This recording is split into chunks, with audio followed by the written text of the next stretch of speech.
Lenawati yang telah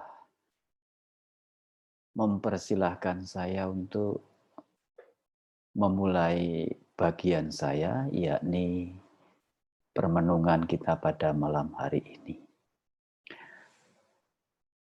Nah, saudaraku terkasih, pada malam hari ini saya diminta untuk bertemu kembali dengan Anda semua. Tentu merupakan sebuah sukacita untuk saya pribadi, boleh bertemu dengan pribadi-pribadi yang senantiasa mendoakan orang lain, dan saya yakin diri saya selalu dibawa dalam doa-doa itu. Dan ini merupakan kesempatan berahmat bagi saya untuk berada di tengah-tengah Anda semua. Nah, Ibu Regina meminta saya untuk memberikan permenungan lebih-lebih yang terkait teladan Santa Faustina dengan Ibu Maria. Apa yang kira-kira bisa kita ambil lebih-lebih pada konteks permenungan di bulan Maria ini, bulan Rosario ini. Lalu bagaimana kita bisa menimba kekuatan dari kedua orang kudus ini. Dan saya mengajak kita semua pada malam hari ini melalui teladan mereka berdua, begitu ya, kita akhirnya sampai pada pengalaman akan Allah, yakni dalam pribadi Yesus Kristus, Tuhan kita sendiri. Maka teladan apapun yang akan kita timba inspirasinya pada malam hari ini, tentu itu semua harus mengantar kita kepada Sang Putra, yakni Tuhan Yesus sendiri.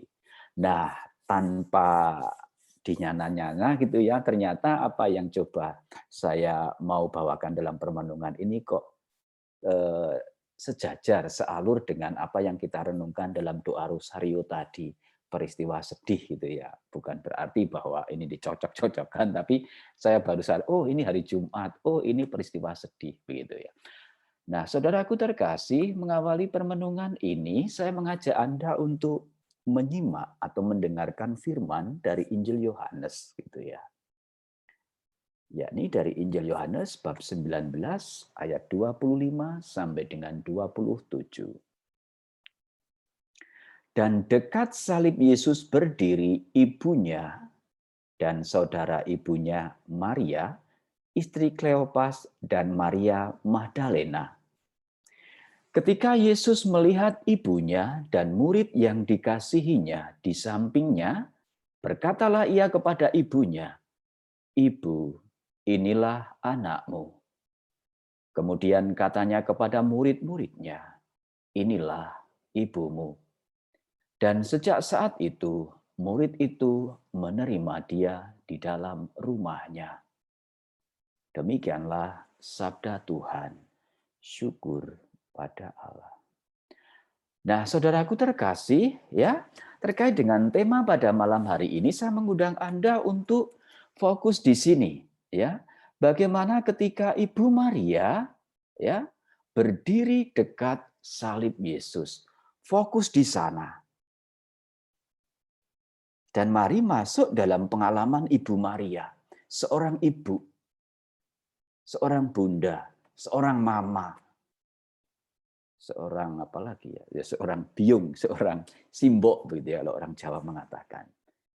Yang putranya, yang anaknya sendiri saat ini disalibkan dan ia ada di bawah salib itu. Nah, maka mengalami apa saja Ibu Maria? Coba masuk dalam pengalaman ini. Kita masuk dalam pengalaman Ibu Maria, kira-kira apa yang akan dialami oleh Bu Maria saat itu? Pergulatan apa? Kesedihan macam apa? Perasaan seperti apa? Begitu, ya. Nah, lepas dari itu, ya, dari apa yang saya tanyakan pada Anda begitu, Yohanes Paulus kedua itu ya pernah menulis demikian terkait dengan apa yang dialami oleh Ibu Maria di kaki salib itu. Maria adalah juga orang yang menerima belas kasih dengan cara khusus dan istimewa yang tidak pernah dialami oleh siapapun. Pada saat yang sama, dengan pengorbanan hatinya, ia memungkinkan dirinya ambil bagian dalam menyatakan belas kasih Allah. Pengorbanan ini sangat erat kaitannya dengan salib putranya. Di bawah kaki salib itulah ia berdiri di Kalvari. Nah, dinyatakan bahwa Ibu Maria menerima belas kasih dengan cara yang khusus dan istimewa, yakni ketika dia berada di bawah salib, di Kalvari itu. Maka mari kembali ke kisah ini tadi, ya. Kita kembali. Terjadi apa kok sampai Yohanes Paulus kedua menyatakan bahwa Ibu Maria menerima belas kasih dengan cara khusus. Nah, saudaraku terkasih, mari kita lihat saat Ibu Maria berdiri di kaki Kalvari, di kaki salib di Kalvari itu, ya. Bagaimana dia mengalami belas kasih? Bagaimana dia menerima itu? Karena apa? Ibu Maria menyaksikan, Ibu Maria merenungkan, Ibu Maria merekam semua kejadian yang ada di saat penyaliban itu. Bagaimana Ibu Maria sungguh mengalami sendiri dengan panca inderanya sebagai ibu, seorang ibu begitu, ya, yang putranya menderita. Tapi di sanalah dia menemukan bagaimana putranya yang menderita, disalib, dihina, sampai habis begitu ya. Justru ia tetap memancarkan belas kasih. Nah, ini yang Ibu Maria rekam itu ya. Coba Anda ingat-ingat juga tadi dalam peristiwa sedih itu ya. Ketika disiksa, itu ya. Orang yang menderita dengan bilur-bilur sedang berjalan dan disiksa oleh para algojo dan lain sebagainya, nalar manusiawi gitu ya. Itu pasti menolak, menangkis atau menghujat atau menyerang balik gitu ya. Tapi dari manusia menderita yang tanpa wajah dikenal lagi, yang dengan bilur-bilur darah dan sebagainya gitu ya, ia menyatakan, ya Bapa, ampunilah, sebab mereka tidak tahu apa yang mereka perbuat, yang mereka lakukan. Dan betapa dari wajah menderita itu, gitu ya, Ibu Maria juga mengalami dengan panca indahnya sendiri, melihatnya, merekamnya, begitu ya. Ketika wanita-wanita menangis, ibu-ibu menangisinya, dia malah mengatakan dari sisi penderitaan yang dia alami, janganlah menangisi aku, tapi tangisilah dirimu dan keluarga. Ibu Maria juga melihat di kaki salib itu bagaimana belas kasih itu memancar dari tubuh menderita putranya.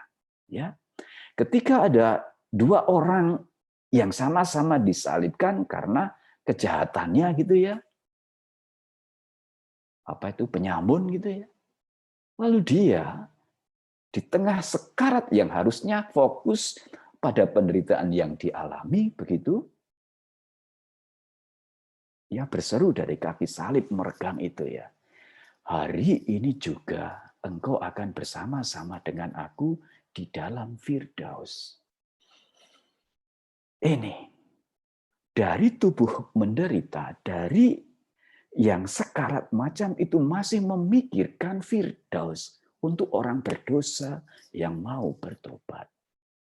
Lalu di Injil yang kita dengarkan tadi, ya, di tengah ketika dia juga mengalami meregang nyawa macam itu, dia ingin memberikan jaminan kepada para murid dan ibunya yang mengasihi dia, yang saat ini sedang merekam segala ungkapan belas kasih dari Sang Bapa dalam diri atau pribadi Putra, yakni Yesus sendiri. Ibu, inilah anak-anakmu. Inilah anakmu. Dan kepada para murid dia mengatakan, inilah ibumu. Begitu. Dan setelah merasa ungkapan belas kasihnya terpancar tuntas, dan memberi jaminan belas kasih pada para murid dan pada seorang ibu yang akan menjadi bunda untuk gereja, begitu ya. Akhirnya dengan nyaring dia mengatakan, ke dalam tanganmu kuserahkan diriku. Nah, ketika saya merenungkan macam ini, begitu ya, masuk dalam pengalaman Ibu Maria, begitu, yang menerima belas kasih dengan cara khusus dan istimewa justru ketika dia berada di kaki salib di Kalvari itu, begitu ya. Seakan-akan dalam permenungan saya gitu ya, Ibu Maria diajak untuk flashback ke belakang. Bagaimana dia juga yang adalah manusia ringkih, seorang Maria, mungkin gadis desa begitu ya. Menerima, dia rapuh juga, dia manusia biasa. Menerima keterpilihan Allah yang mengutusnya untuk menjadi seorang ibu bagi Emmanuel. Nah, ini karya belas kasih. Dia menerima ungkapan belas kasih Allah itu, gitu ya, kendati dirinya rapuh berdosa, tapi dipilih dan dikehendaki Allah, maka dia menyatakan fiat-nya, inilah aku. Dan fiat yang selalu disertai dengan aneka ya resiko untuk dia jalani, untuk dia tanggung. Tapi lihat, dalam setiap perjalanan hidupnya, ya, ketika dia mencoba untuk mengungkapkan, mewujudkan fiat-nya itu pada Allah dalam kerangka hidup sehari-hari, ketika harus mengandung Emmanuel itu tadi, begitu ya, ada resiko yang harus dia tanggung, dan disitulah ia hadapi. Ya.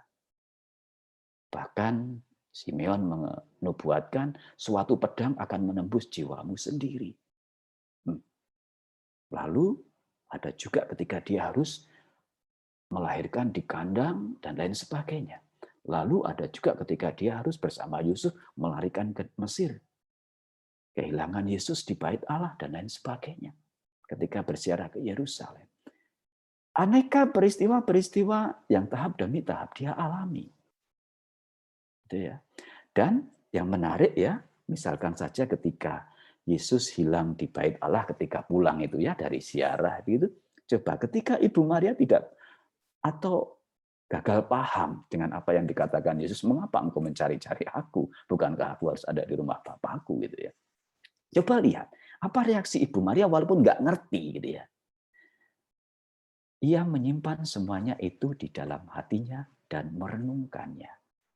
Nah, seakan-akan gitu ya, kalau saya merenungkan menggabungkan flashback ini gitu ya, kisah flashback ini. Peristiwa ketika Ibu Maria menerima belas kasih Allah secara khusus istimewa di kaki salib itu ya. Seakan-akan inilah momen jawaban ia menyimpan di dalam hatinya ketidakmengertiannya begitu dan merenungkan.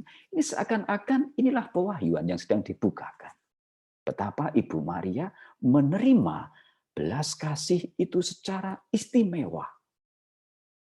Nah, istimewa menerima tetapi juga ada sebuah resiko yang harus dia tanggung, harus dia jalani. Nah, ini ya.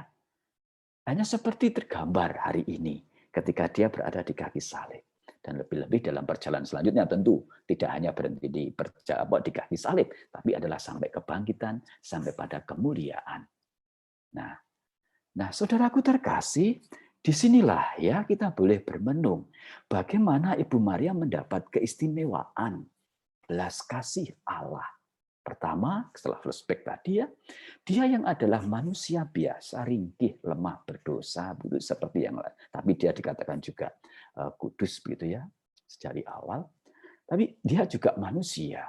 Allah menghendaki dia. Gitu ya. Allah memilih dia. Ini belas kasih Allah. Nah, lalu dari sini, dari pengalaman ini, yang Ibu Maria rekam, betapa setelah itu Ibu Maria menjadi ibu yang sungguh-sungguh mewartakan belas kasih yang sudah dimulai oleh putranya sebagai wajah belas kasih Allah Bapa sendiri yang murah hati, begitu ya. Maka dalam perjalanan selanjutnya kita betapa dunia kita dilimpahi dengan rahmat-rahmat yang mengalir melalui atau dengan perantaraan Ibu Maria. Begitu ya. Ini kita alami. Nah, maka Bapak Suci sampai mengatakan bahwa Ibu Maria menerima belas kasih itu secara istimewa justru yakni ketika dia berada di kaki salib itu. Akhirnya ya dikatakan dengan jelas pula bahwa Maria adalah orang yang mempunyai pemahaman terdalam mengenai misteri kerahiman Allah. Ia tahu betapa mahal harganya. Dia pun tahu betapa agung belas kasih itu. Dalam arti inilah kita menyebut dia Bunda Belas Kasih, Bunda Kerahiman, atau Bunda Kerahiman Ilahi. Begitu. Nah, coba ya dipahami. Dia adalah orang yang mempunyai pemahaman terdalam mengenai misteri kerahiman Allah. Karena ia berada di kaki salib tadi. Dengan kedalaman hatinya merenungkan apa yang dia lihat dan bagaimana putranya itu sendiri mengungkapkan itu bukan untuk dirinya sendiri, tapi sungguh-sungguh untuk yang lain, untuk yang lemah, untuk yang berdosa, untuk yang membutuhkan keselamatan, untuk yang membutuhkan penebusan. Ini, ya, dia memahami benar. Apalagi ia tahap demi tahap Ibu Maria itu ya dari sejak awal bagaimana dia diminta diutus oleh Allah sendiri untuk mengandung putra tunggal itu. Dan akhirnya dia menemani pesiaran anaknya sampai di bawah kayu salib itu tadi. Dan ia memahami benar betapa mahal ya ungkapan Allah untuk sungguh-sungguh merahimi, sungguh-sungguh berbelas kasih. Harus dibayar macam itu. Nah, maka saudaraku terkasih, disinilah kita diundang untuk merapat kepada Ibu Maria. Ya, belajar merekam apa yang diungkapkan Sang Putra sebagai ungkapan belas kasih, ungkapan kemurahan hati, ungkapan kerahiman. Nah, Ibu Maria memahami ini benar. Oleh karena itu, dalam pemahaman yang demikian ini ya, akhirnya kita juga bisa melihat dan menyadari apa yang akhirnya diungkapkan oleh Faustina, oleh Suster Faustina itu ya, pada Ibu Maria. Ya, ia tahu bahwa Ibu Maria adalah memiliki kedekatan khusus kepada ungkapan belas kasih Allah, yakni putranya sendiri. Ia tahu bahwa Ibu Maria punya hubungan yang sedemikian dekat, erat dengan Sang Kerahiman sendiri, yakni putranya. Maka dia berdoa, "Ya Bunda Allah, jiwaku tenggelam dalam samudera kepahitan. Pandanglah aku anakmu dan ajarlah aku menderita serta tetap menunjukkan cinta di saat menderita. Kuatkanlah jiwaku jangan sampai dipatahkan oleh penderitaan. Bunda Rahmat, ajarlah aku untuk hidup bersatu dengan Allah." Saudaraku terkasih, ya, Santa Faustina, waktu itu Suster Faustina begitu ya, menyadari benar ya bahwa saat menderita adalah saat rapuh. Bahwa saat menderita adalah saat rentan. Bahwa saat menderita adalah saat yang mudah goyah. Saat, kalau secara psikologis katakanlah saat-saat sensi begitu ya. Menyadari itu benar dan betapa dalam situasi yang demikian ini dia mengalami atau merasakan menyadari sungguh inilah saat-saat bahwa saya mudah tergoda. Nah, maka dia pada Ibu Maria memohon perantaraannya, rahmatnya. Jiwamu tenggelam dalam samudera kepahitan. Ibu Maria mengalami lebih dahulu. Ya, tentu terkait dengan putranya. Pandanglah aku anakmu dan ajarlah aku menderita serta tetap menunjukkan cinta di saat menderita. Kendati saya menderita, ajarlah aku seperti dirimu sendiri dan juga putramu begitu. Jangan sampai saya larut dalam kerapuhan ini, lalu minta perhatian lebih pada orang lain gitu ya, menjadikan sisi penderitaan menjadi sisi yang mendatangkan suatu dari orang lain. Jangan sampai saya memanfaatkan penderitaanku yang saat ini sedang aku alami hanya agar orang lain memperhatikan aku, agar orang lain mengerti, memahami, dan lain sebagainya. Tapi di tengah apa yang sedang saya alami derita ini, biarlah saya semakin murah hati, dan murah hati.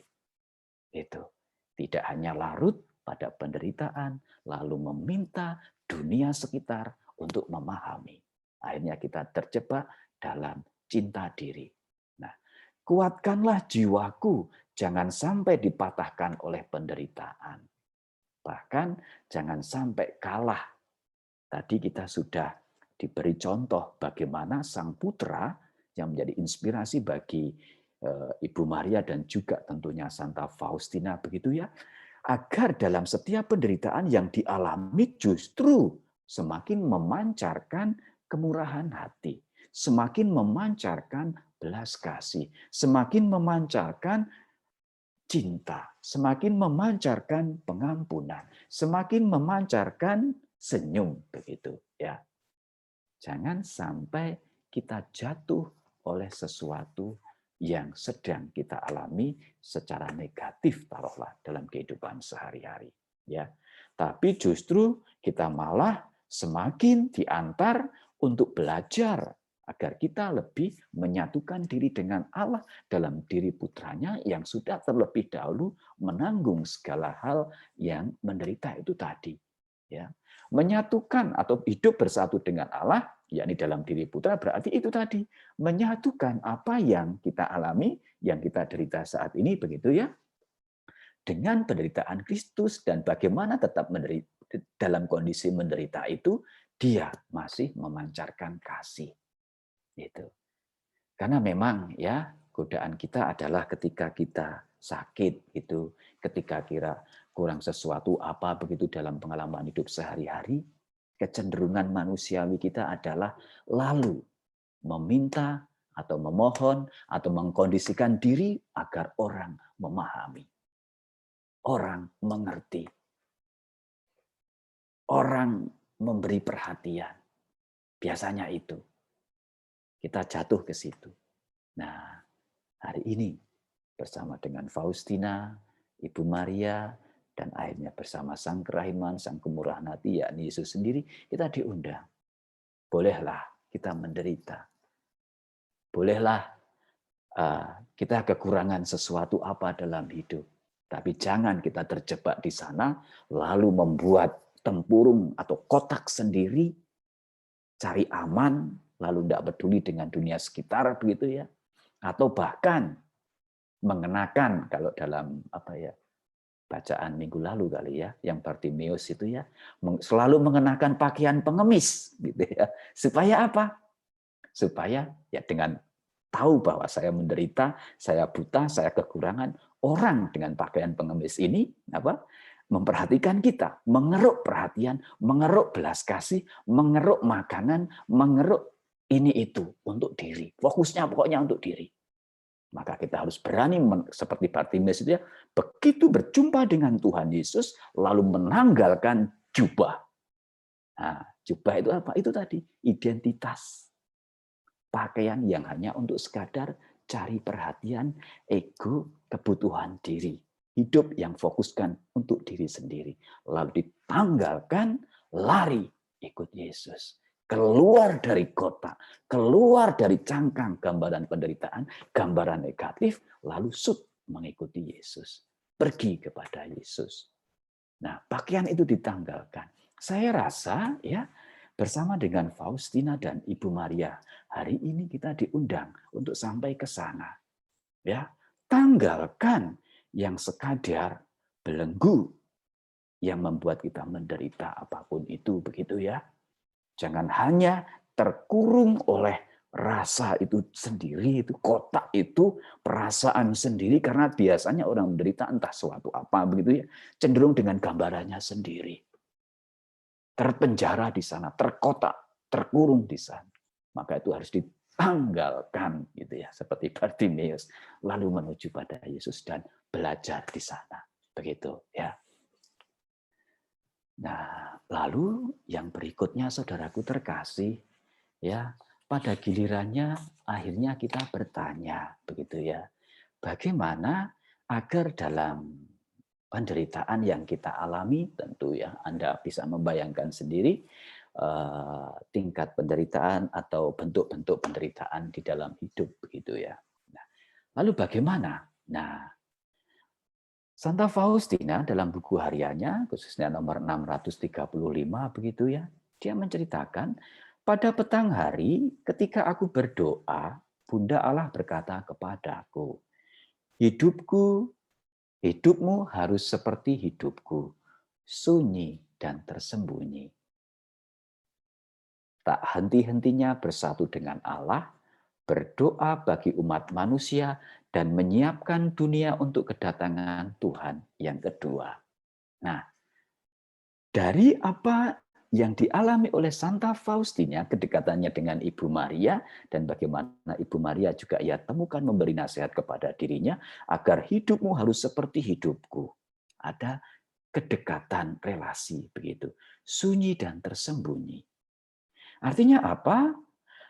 Ibu Maria mengajak Santa Faustina agar penderitaan sehari-hari itu menjadi jalan kesalehan. Itu menjadi sekolah belas kasih dalam Tuhan sendiri. Ya, bukan sekolah apa tadi egosentris gitu ya. Bukan sekolah untuk mengeruk dengan pakaian pengemis penderitaan itu tadi, tapi adalah sekolah cinta, sekolah belas kasih, sekolah kemurahan hati dalam Tuhan sendiri. Begitu. Karena akhirnya inilah yang diharapkan sungguh ketika kita mengalami itu, dan Ibu Maria sudah mengalami terlebih dahulu bersama dengan putranya sendiri. Bagaimana dia mengalami sunyi dan tersembunyi. Maka dia selalu ya ketika tidak memahami atau mengalami penderitaan tertentu, dia menyimpan itu semua dalam hatinya dan merenungkannya. Masuk dalam kesunyian, masuk dalam dunia tersembunyi yang di situ hanya Allah atau rohnya tinggal. Dan disitulah dia mencari jawab, apa makna, apa kehendaknya, apa rencananya di tengah situasi yang saat ini buat saya masih misteri, buat saya saat ini belum terjawab, buat saya saat ini belum jelas apa artinya, apa maknanya, apa arahnya, dan lain sebagainya. Tapi saya harus tetap menjalaninya. Nah ini, Ibu Maria mengajak Faustina dan tentunya kita juga begitu ya, agar kita masuk dalam sunyi dan tersembunyi di mana di ruang itu hanya Allah yang hadir. Dan Ibu Maria selalu punya metode ya. Dia menyimpan semuanya itu dalam hatinya dan merenungkannya di ruang sunyi itu, begitu. Dan tak henti-hentinya bersatu dengan Allah, tentu ini mirip dengan tadi ya. Dan berdoa bagi umat manusia. Nah, ini bagi umat manusia, ya, bukan bagi diri. Ini adalah bentuk doa misioner gitu ya, doa yang untuk orang lain. Dan Anda tiap malam melakukan ini. Artinya apa?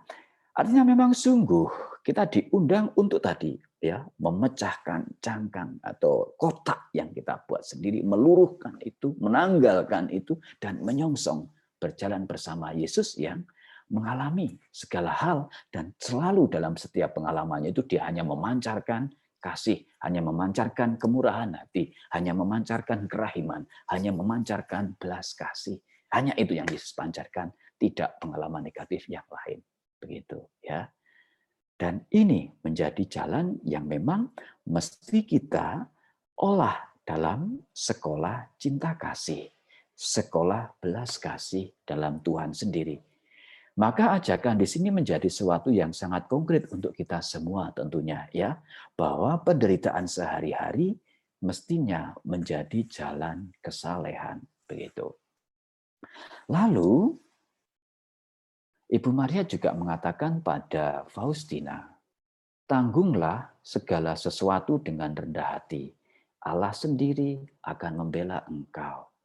Akhirnya segala pengalaman apapun gitu ya menjadi ungkapan bagi pengalaman Faustina yang sangat khas dari Faustina adalah kesatuannya dengan Allah menjadi sesuatu yang sangat-sangat mutlak perlu dalam hidup, dan ini yang paling utama begitu.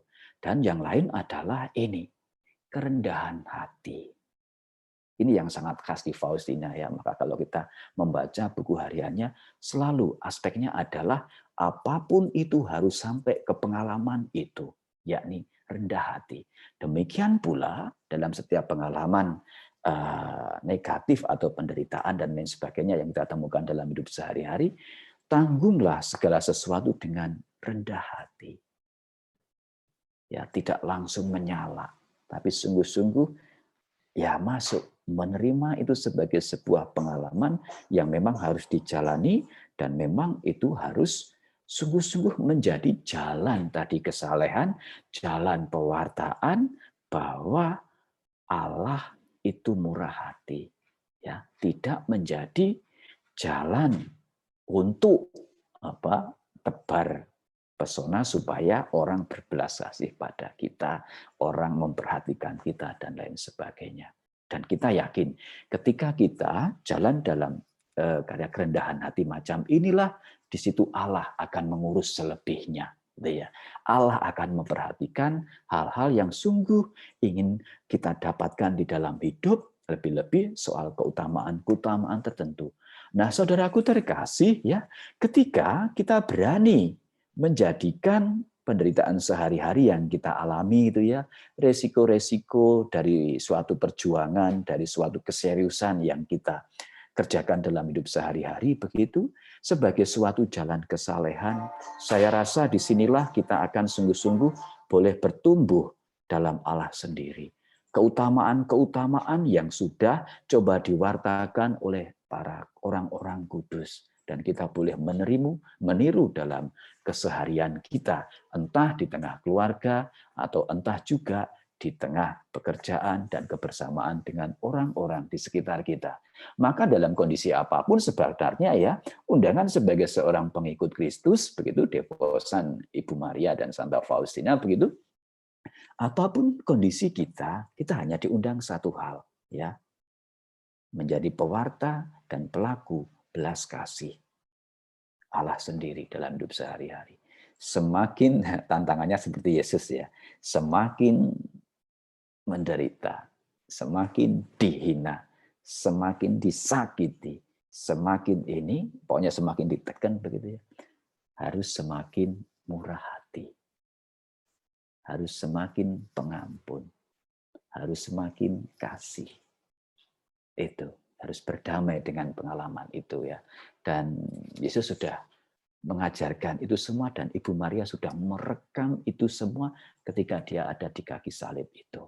Nah, oleh karena itu ya, kita sendiri begitu bersama Santa Faustina tentunya ya, dalam setiap penderitaan yang kita alami, dalam setiap karya sehari-hari, bersama Santa Faustina kita memohon rahmat belas kasih melalui Ibu Maria ya, yang hari ini kita berdoa peristiwa sedih itu.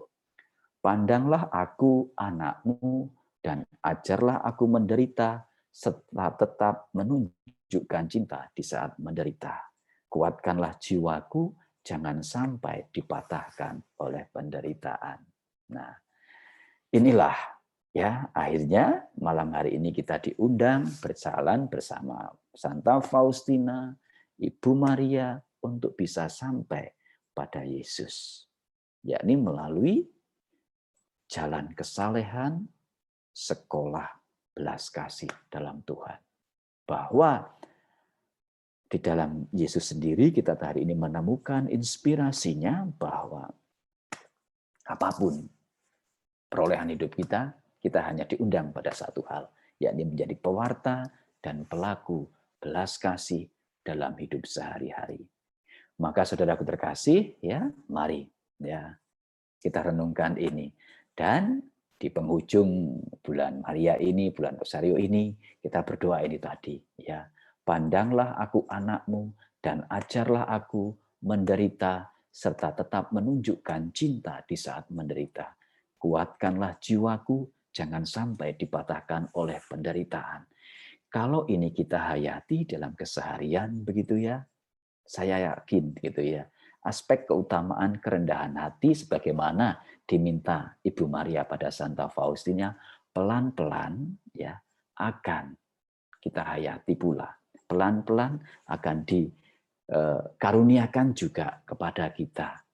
Maka mari hari-hari ini kita doakan ini ya. Kendati apapun yang menjadi perolehan hidup kita, biarlah saya, diriku dengan kerendahan hati sungguh boleh menjadi pewarta dan pelaku belas kasih Allah dalam hidup sehari-hari.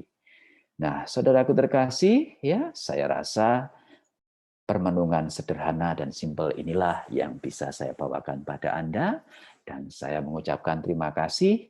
Nanti materi ini akan saya share di kolom chat, silahkan yang memerlukan nanti boleh mengambilnya. Begitu, terima kasih.